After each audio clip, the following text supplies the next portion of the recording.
Roy Spence, co-founder and CEO of the Purpose Institute. Welcome back to the Lessons Learned on the Road to Purpose, and also welcome to our home in Austin, Texas.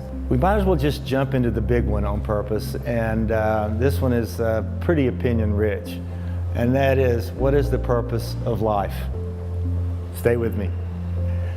Again, a lot of really bright people throughout history have written about it, thought about it, but again, I go back to Aristotle. And basically throughout his writings, he kept saying it's pretty simple. Life is pretty simple. The purpose of life is pretty simple. And if you narrow it just down to a couple of things, it's the following. The purpose of life is to do good and be happy.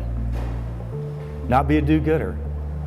Do good in your life. Do good for people. Do good for your company and your family. Do good and be happy. I know this because I've lived it. If you're doing good and you're not happy, you're really not doing good. You just think you are. I've been down that road. And if you're doing bad and you're happy, you're probably doing drugs. I'm just saying. But so if the purpose of life is to do good and be happy, how do you find your purpose? Again, he said, where your talents and the needs of the world intersect, therein lies your purpose. If that's true, how do you find your talents? Quick story, 8th grade, Brownwood High School, turning a paper on Emerson. Y'all remember cursive? You know, when you actually had to write things? So turn it in, I get it back, 8th grade, there's 8 misspelled words, and there's this huge C- on my paper. My mother was a school teacher. C's weren't exactly celebrated. She didn't say anything. Next year, studying Emerson again, I said, Mom, I can't take the test. She said, do the best you can. Turned in my paper, there were 11 misspelled words, and there was a tiny A- at the top.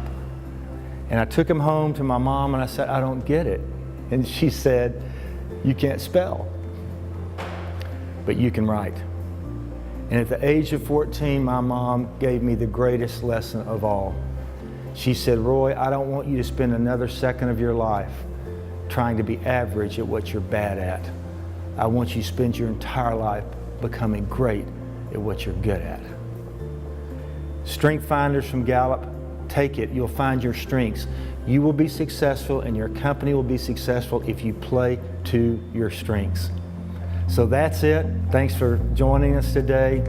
Do good, be happy, and also always remember, ride at dawn.